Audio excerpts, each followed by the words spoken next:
Hello, bachcho. Let us see the question. The question says a source is emitting sound of 300 Hz is fixed on block A, which is attached to the free end of a string as A, as shown in the figure. The detector D fixed on block B attached to a free end of the string as B detects the sound. Okay, the blocks A and B are simultaneously displaced towards each other at a distance of 2 meter and then left to vibrate. If the product of the maximum and minimum frequencies of sound detected by D is k into 10 to the power 4, then find k. Given the vibration frequency of each block is 5 by pi hertz and speed of sound in air is 300 hertz. इस question में हमें क्या बोला है? इस question में हमें एक डायग्राम दिया गया, ठीक है, कुछ इस तरह से. ये हमारी वॉल है, यहाँ से एक स्ट्रिंग निकल रहा है और यहाँ से एक ब्लॉक है जिसके ऊपर हमारे पास एक रिसीवर है, सॉरी एक सोर्स है, ठीक है, और एक दूसरा ब्लॉक है जस्ट उसके अपोजिट पे जिसपे डिटेक्टर है, ठीक है, और ये भी एक स्ट्रिंग से अटैच है जो अनदर वॉल से अटैच है. इसका जो स्प्रिंग होगा वो इसको बोलते हैं एस ए और ये इसका स्प्रिंग होगा एस बी, ठीक है, और ये ब्लॉक हमारा ए और ये ब्लॉक हमारा बी. अब क्या बोला है कि दोनों towards each other through a distance of 2 meter, दोनों को खींचा गया एक दूसरे की तरफ 2 मीटर से, यानी कि मैं बोल सकता हूँ कि इसको 1 मीटर से खींचा गया और इसको 1 मीटर से खींचा गया. ओवरऑल तो दोनों को 2 मीटर से खींचा गया ना टूवर्ड्स की तरफ, ठीक है. तो इस क्वेश्चन में क्या बोला गया है कि हमें क्या फाइंड आउट करना है, मैक्सिमम मिनिमम का प्रोडक्ट फाइंड आउट करना है, ठीक है. अब इस क्वेश्चन में हमें पता है कि मैक्सिमम फ्रीक्वेंसी कब ये डिटेक्टर रिसीव करेगा, जब दोनों एक दूसरे के बहुत ज्यादा क्लोज हो जाएंगे. अब दोनों क्लोज कब होंगे, जब दोनों एक दूसरे के पास, दोनों का जो स्ट्रिंग है जो स्ट्रेच होएगा टुवर्ड्स ईच अदर, तब जाके ये दोनों मैक्सिमम फ्रीक्वेंसी रिसीव करेंगे. और मिनिमम फ्रीक्वेंसी रिसीव कब करेंगे, जब दोनों फार अवे हो जाएंगे एक दूसरे से, ठीक है. तो जो क्वेश्चन का की कॉन्सेप्ट है, हमारे इस क्वेश्चन का की कॉन्सेप्ट है वो क्या है, वो हमारा है जब ये दोनों, मेरा ब्लॉक ए और एक ब्लॉक बी, जब दोनों पास में आएंगे एकदम से, तब हमारी जो फ्रीक्वेंसी बनेगी वो बनेगी एफ मैक्स, ठीक है.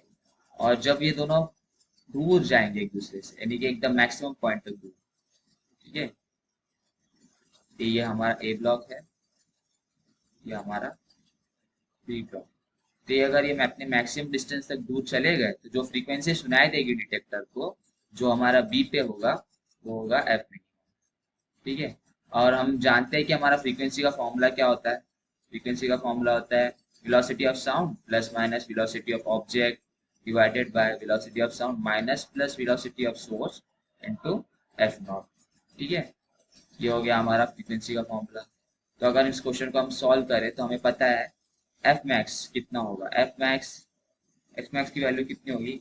एफ मैक्स कब निकलेगा, जब हमारी हम जब ये दोनों क्लोज हो जाएंगे बहुत, तब जाके हमें पता चल जाएगा कि एफ मैक्स कितना है, ठीक है. एफ मैक्स की वैल्यू हो जाएगी फिर वी वेलोसिटी ऑफ साउंड. अब ये दोनों बहुत पास में आ रहे हैं तो इसका मतलब ऊपर ऐड होएगा, यानी कि प्लस ऑफ वी ऑब्जेक्ट, ठीक है, डिवाइडेड बाय नीचे वाली वैल्यू कम होनी चाहिए, यानी कि वी हो जाएगा माइनस का वी एस, ठीक है, इनटू एफ नॉट. ये होगा हमारा पहला एक्सप्रेशन एफ मैक्स के लिए. एफ मिन के लिए क्या होगा, एफ मिन के लिए यानी कि एफ मिनिमम के लिए. अब एफ मिनिमम यानी कि दोनों फार अवे जाएंगे यानी कि दोनों को कितना होगा, माइनस होएगा ऊपर, तो हो जाएगा वी माइनस वी ऑब्जेक्ट, ठीक है, डिवाइडेड बाय. अब ऊपर की वैल्यू अगर कम करनी है, अगर मेरे को फ्रीक्वेंसी कम करनी है, यानी कि नीचे नीचे की वैल्यू क्या करनी पड़ेगी, बढ़ानी पड़ेगी, तो नीचे हो जाएगा वी प्लस वी एस, ठीक है, इनटू एफ नॉट, हमारी फंडामेंटल फ्रीक्वेंसी, ठीक है. अब हमें क्या करना था, इसका दोनों का प्रोडक्ट लेना था, तो ये हो जाएगा एफ मैक्स इनटू एफ मी. तो इसका अगर प्रोडक्ट लेंगे, हाँ, इसका अगर प्रोडक्ट लेंगे तो ये हो जाएगा v plus V nought divided by v minus V S into v minus V S V nought, ये होगा V nought, v minus V nought upon v plus V S into F nought का square. अच्छा, अभी question में हमें और क्या बोला गया था, हमें बोला गया था कि जो वाइब्रेशन फ्रीक्वेंसी है हमारी ईच ब्लॉक की, वो कितनी है, 5 बाय पाई हर्ट्स के बराबर है.